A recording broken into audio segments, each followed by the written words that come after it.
Okay, so let's revisit yesterday's episode in regards to Cole Caufield and the second overall pick. And speaking of second overall pick, Juraj Slafkovsky was able to have a big impact for Team Slovakia during the World Champions, and he's picking up right where he left off after the Olympics. So I think it's becoming more increasingly obvious what the New Jersey Devils are going to do with the second overall pick, and it does not involve Cole Caufield. We have a lot to discuss in today's episode. Buckle up. First time in a long time that I'm posting an episode on Sunday. So hope you guys enjoy it. You're Locked On Devils, your daily podcast on the New Jersey Devils. Part of the Locked On Podcast Network, your team every day. Hi, this is Bryce Salvador, and you're Locked On Devils with Trey Matthews. Scores! Oh, Steven stepped up, nailed it. Brodor's got the puck. What a shot. The Devils win the Stanley Cup. Alrighty now, what is up, New Jersey? Welcome back to Locked On Devils podcast here on the Locked On Network. I'm your host, Kyle Chalky, play-by-play announcer, and also Devils writer for Pucks and Pitchforks, Trey Matthews.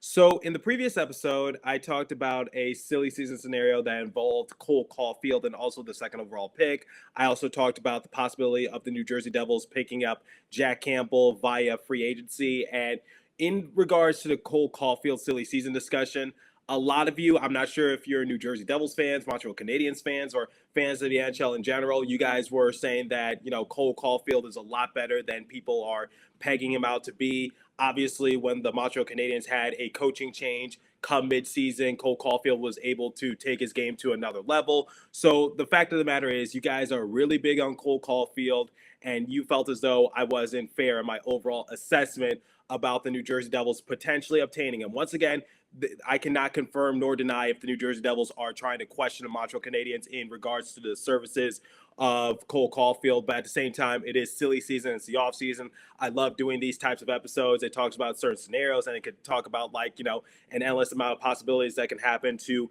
any organization. So I respect the fact that you guys felt as though Cole Caufield is a lot better than what I was making him out to be, and also what other people are making him out to be. So I'm going to revisit that silly season discussion, and I'm going to give you a more in-depth analysis about why I would not want Cole Caufield on the team. So my stance doesn't change, but how I approach it will change, because looking back on the episode, I guess it is fair to say that I didn't really offer much in-depth analysis. I more went on a tangent, and I just looked at the stats, and I just overall just said, hey, I don't want Cole Caufield on the team based on what he did early on in the season. I didn't even consider the fact that, Montreal did have a coaching change, and they made a coaching change after they lost to New Jersey Devils badly. So I do remember that. And Cole Caufield was, able to take his game to another level.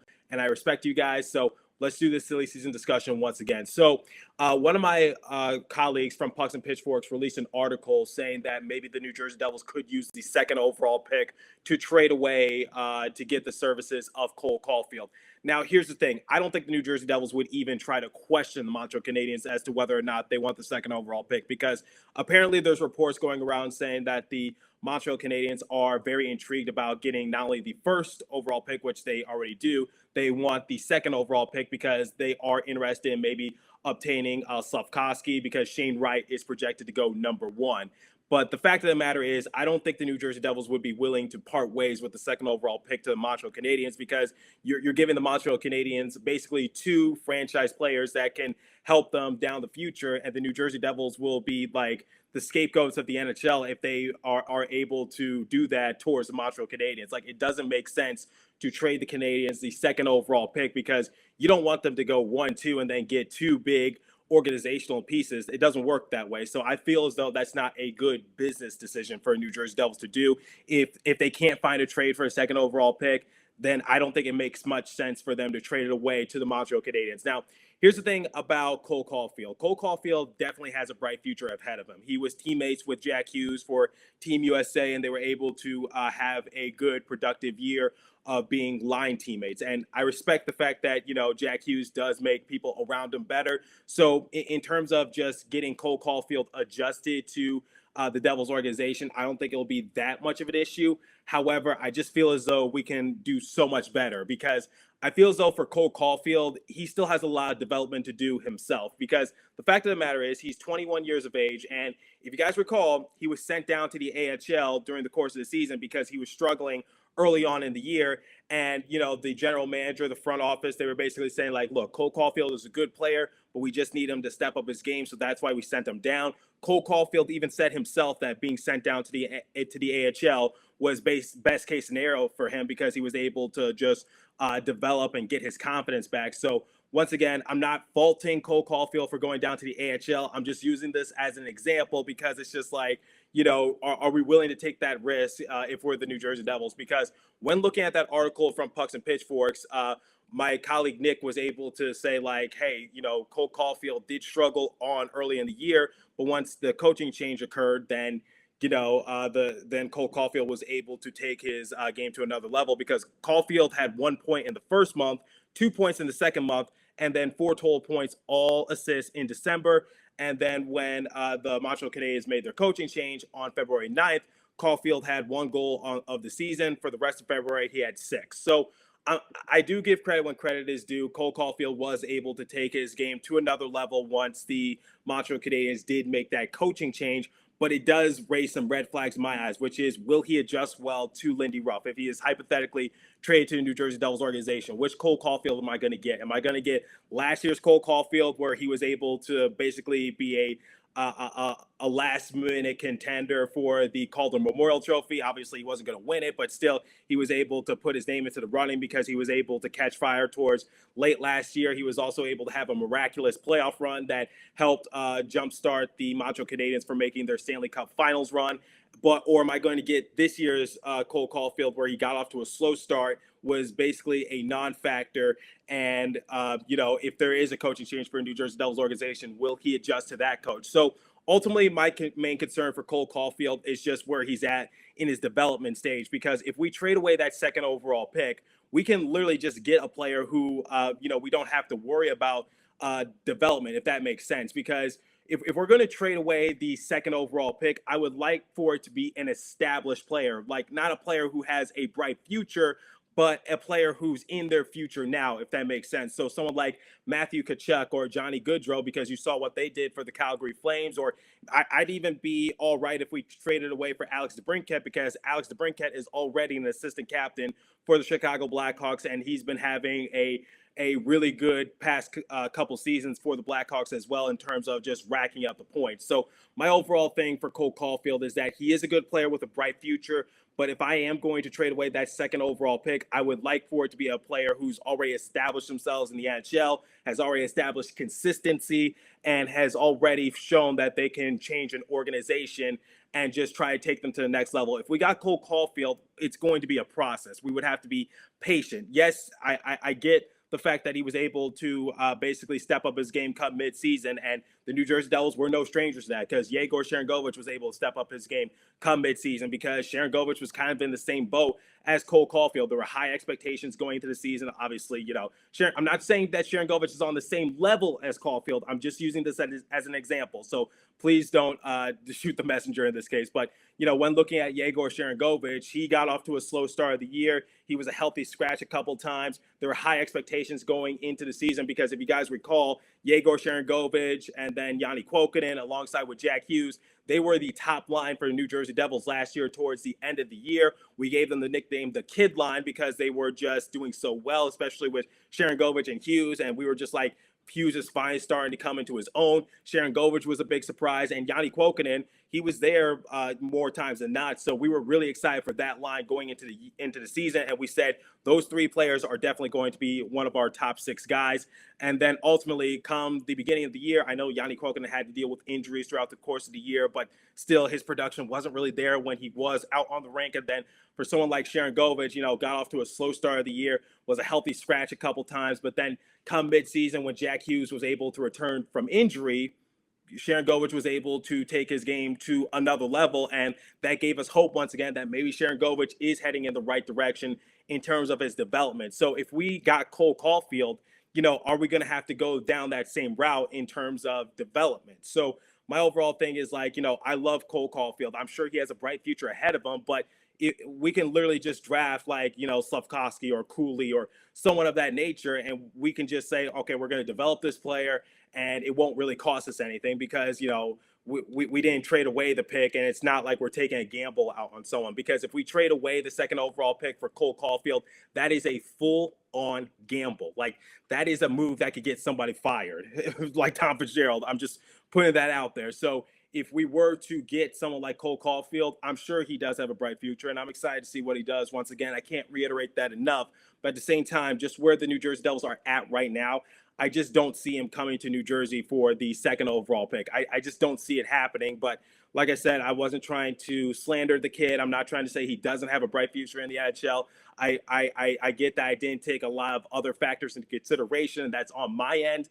But at the same time, I feel as though my stance is still valid in terms of just not wanting to trade for him. So once again, I'm sorry if I offended any Montreal Canadiens fans out there. I know that they're big on Cole Caufield, and I guess I was sort of the same way with Jack Hughes, because if you look at Jack Hughes' sophomore year, you would look at something that's really not impressive. But Devils fans, we knew he was heading in the right direction. He was going to be something special. And then look what happened. Jack Hughes became an all-star. So the same can be said for Cole Caufield, probably, because Caufield got off to a pretty hot start late in the year last year, was able to help the Montreal Canadiens get to the Stanley Cup Finals. Then this year, early on, he struggled. I read the stats for the first few months, and ultimately he was sent down to the AHL. And then once the front office decided to make a change to the coaching staff, the Montreal Canadiens were able to get a lot more production from Cole Caufield. So once again, I think I think trading away that second overall pick is still risky and not really worth Cole Caufield in that sort of regards. And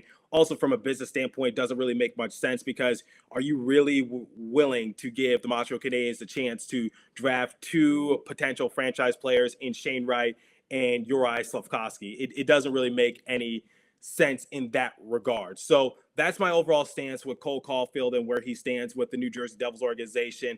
Trading away the second overall pick is just way too risky. It's not smart.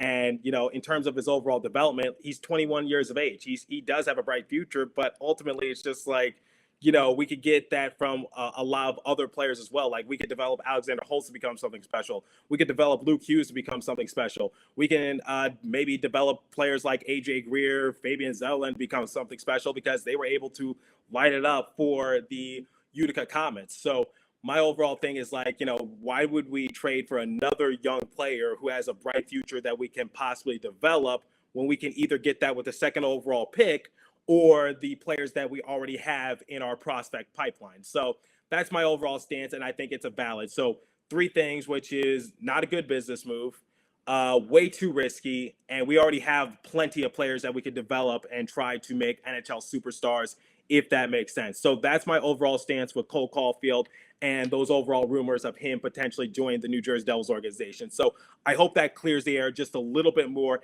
I hope you guys understand where I'm coming from in terms of just Cole Caufield potentially joining the New Jersey Devils organization. Now, before we switch topics, I want to give you guys the first and only live read this morning. It comes from our friends at Rock Auto. So with the ever-increasing numbers of makes and models, it's now impossible for your local chain auto parts store to stock all the parts you need. Why endure often pointless or seemingly intimidating questioning and wait while the person behind the counter orders the parts on their computer? Choosing the only brand that warehouse happens to carry, you have computers with access to rockauto.com at home and in your pocket. Save time and money when using Rock Auto. Why choose to spend 30%, 50%, or even 100% more for the same parts from a chain store or car dealership? Rock Auto is a family business serving do-it-yourselfers for over 20 years. Rock Auto's prices are reliably low for every consumer. They have everything you need, from brake parts, tail lamps, motor oil, and even new carpet. Go explore their easy-to-use website to find all the solutions to your auto parts needs. Go to rockauto.com right now and see all the parts available for your car or truck right locked on in their How Did You Hear About Us box, so they know we sent you. Amazing selection, reliably low prices, all the parts your car will ever need. rockauto.com, everybody. Now, when going into more detail about Cole Caufield potentially joining the New Jersey Devils roster, let's look at the article a bit more. So when looking at the rest of the Canadiens' assets, there's nothing that moves the needle for the Devils. Maybe an unprotected 2023 first-round pick could get their attention, but it probably still doesn't get it done.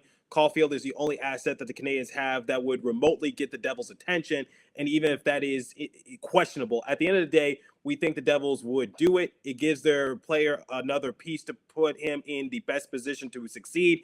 Add Caufield to the Hughes Sharangovich line, and that sounds like a great first line for the next decade. So once again, it's just like I would much rather have an established player, a player who's in their future right now. So I talked about Johnny Gaudreau, Johnny Hockey, for example, because Gaudreau this past year for the Calgary Flames, he suited up in all 82 games. He had 40 goals, 75 assists for a grand total of 115 points. Do I think he'll join the New Jersey Devils organization? Absolutely, 100%, probably, definitely not. Like, I don't think it's going to happen, but it's a rumor that's basically going around because the Devils have cap space. They have a lot of prospects. They also have that second overall pick, or someone like Matthew Tkachuk, because Matthew Tkachuk is 4 years younger than Johnny Gaudreau. But at the same time, someone like Matthew Tkachuk, he was able to have 100-plus points. So if I'm trading away that second overall pick, if I'm Tom Fitzgerald, I'm being very picky of who I trade that second overall pick to, because you don't need to trade it for someone like Cole Caufield, because you can draft another relatively young player who can develop into something special. Or if you feel as though the New Jersey Devils are ready to just get back into the wild card, but your first priority has to be to pick up a goalie. But digressing a little bit, if you feel as though the New Jersey Devils are definitely ready to basically try to compete for a wild card spot, if you feel as though the Devils are ready to just be more respected in the league, then by all means, just try to pursue someone like Johnny Gaudreau, Matthew Tkachuk, or, Alex DeBrincat, because I am starting to change my mind a little bit about maybe trading away the second overall pick for Alex DeBrincat, but we'll talk about that in a future episode. But ultimately, for someone like Cole Caufield, it's just way too much of a gamble to try to pick up his services. But ultimately, the kid does have a bright future.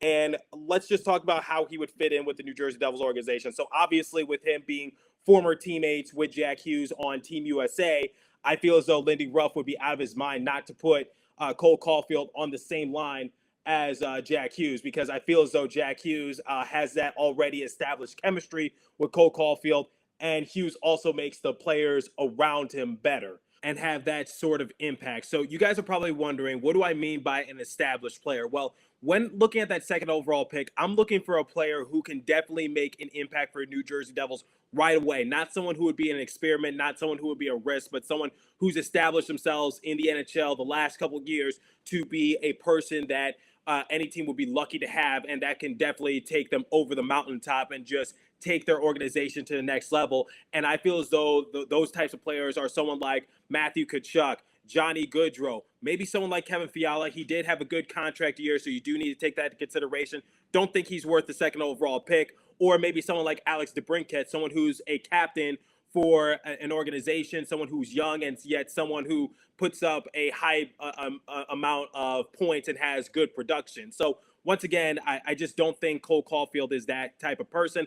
I know I sound like a broken record when I say this, but, let's shift gears a little bit. Let's talk about more of what the New Jersey Devils should do with the second overall pick. So when looking at Juraj Slafkovsky and what he was able to do for the world champions and what he was able to do for Slovakia, I think it's becoming more and more obvious that the New Jersey Devils are going to hold on to that second overall pick, because let's face it, Slafkovsky was able to have a big impact for Team Slovakia in the world champions, and he was able to have a good amount of points. And I feel as though Tom Fitzgerald is looking at that and he's just saying, like, you know what? I think we need to hold on to that pick, because I think Slafkovsky is something special, because there's rumors circling around saying that maybe the Montreal Canadiens will take Juraj Slafkovsky with the first overall pick instead of Shane Wright. However, the consensus is that Shane Wright is the first overall pick. So once again, guys, I tell you, when you have the first overall pick, usually you got to go with a consensus. You can't go with what, you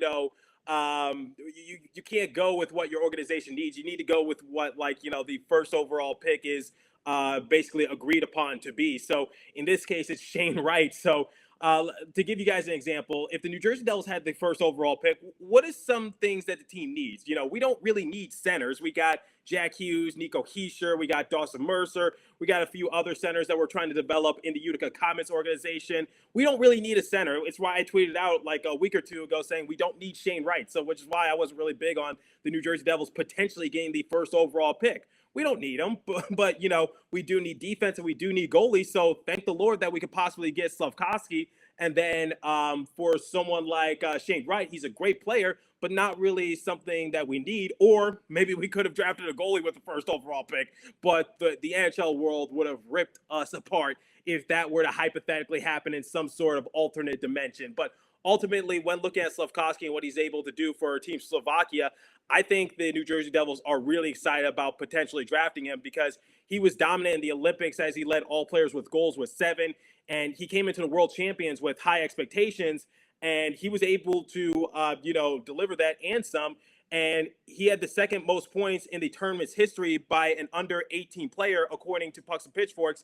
And, Patrick Laine had 7 goals and 5 assists for 12 points with 10 games during his draft year. And then when looking at someone like Slafkovsky, could he be the next Patrick Laine? Because the fact of the matter is, I think that we can all agree that Laine is there sometimes he's not, but ultimately he's still a good player. But maybe the New Jersey Devils can strike gold with someone like Slafkovsky on the roster. So after Slafkovsky's performance in the World Champions, after his performance in the Olympics, I think it's becoming more increasingly obvious that the New Jersey Devils are really going to hold on to that pick, and they're going to try to draft Slafkovsky. And here's another thing that could potentially happen. Once you draft Slafkovsky, you basically have another trade pawn to work with, because you don't have to just trade the second overall pick when it's, vacant and no one's drafted it yet. You can draft Slafkovsky, and then maybe sometime down the road, sometime in the future, I don't know how long it would be, but you could use Slafkovsky in a trade deal if the opportunity does present itself. So just because the New Jersey Devils hold on to it